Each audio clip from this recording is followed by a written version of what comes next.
Good morning, USAFourDaily.net, and I'm Kemp Harr. This morning, my guest is Dennis Bosco Jr., the CEO of Chelsea Floors.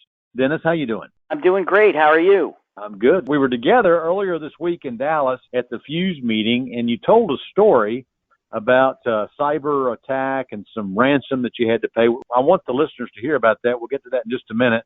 First, though, Chelsea Floors is in New York City, and we've been there for 25 years, right? Yeah, Chelsea Floor Covering is in business for 37 years, and I have been there for 25 years. And you're a commercial flooring contractor. Do you service all vertical sectors, or do you have a specialty?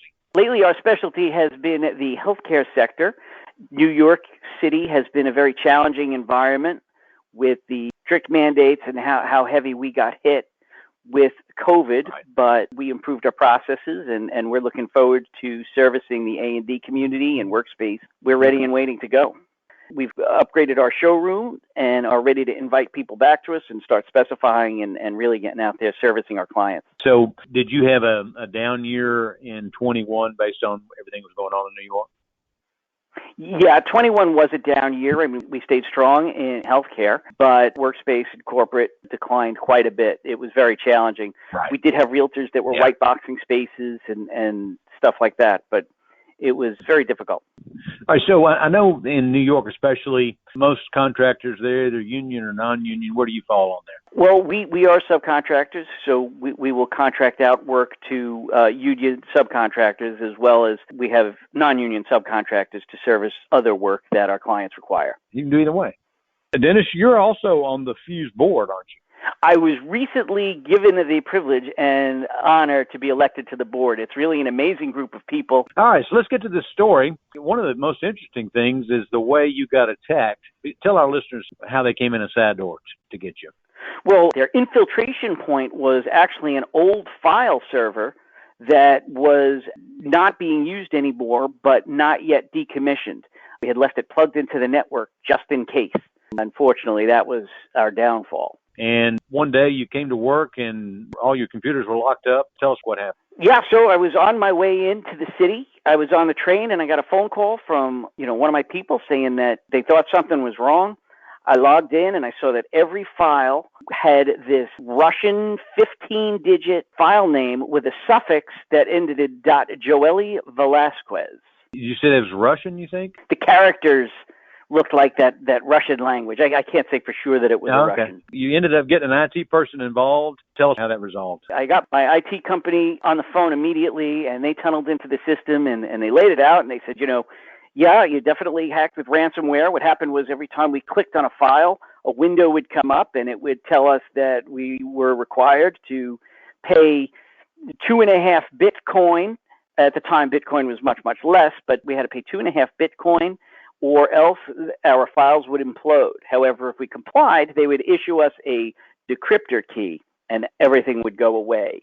We had a backup. However, it would have been 2 days old because the most recent backup was actually corrupted just because of the timing of the ransomware. It even destroyed all of our workstations that were attached. Anything on the network had every file destroyed. You weighed the cost of it and said you needed those 2 days worth of data. 2.5 Bitcoin, what was that the equivalent of? About $12,000? It was about $12,000 at the time. So we waited out. And, I asked my IT guy, I was like, so what do you think? And he came back with the feedback. He says, historically, the hackers are very reliable and their customer service is very good, which I found a little crazy. Some of my contractors, I can't even give that level of encouragement to. We made the decision to go for it, but then to pay him wasn't even easy because you couldn't just, it wasn't just give you my credit card. You had to get Bitcoin and transfer it to him through this platform. It wasn't Coinbase. You had to go to this weird exchange. And I don't have the street cred to buy Bitcoin on that exchange. You had to meet with Guido in a back alley or what? Yeah, well, it ended up coming down to that. I was trying to, correspond with people, and they wouldn't sell me any more than $500 at a time because they didn't want to take the risk.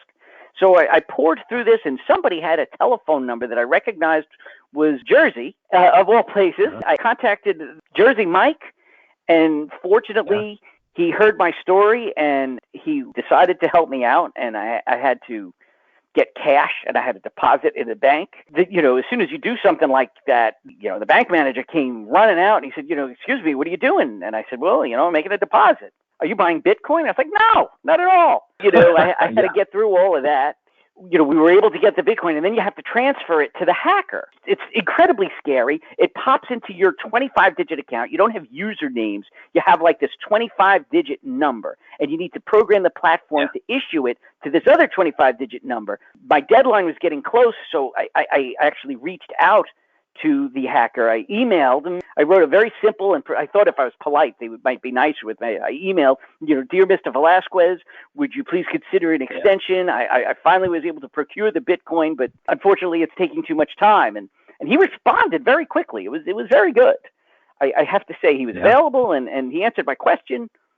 We were able to then transfer it to him. And I mean, it's just a harrowing experience because you feel like if you click the wrong key, you're going to send it to the wrong person, and then it's gone. My whole staff standing behind me as we sat at a laptop, double check, triple check these 25-digit codes, and then you push the button and it starts to go. So I emailed Mr. Velasquez again. He replied that he saw that I sent it and he would start preparing the decryption key. It was insane. So now we have to wait. And I didn't get the decryption key, so I went home that night. I emailed him again, Mr. Velasquez, I have not yet received the decryption key. And, at every turn, I'm thinking, this guy's gone. But he responded right away, and he said, no, don't worry, it's on its way, and I'll come with instructions.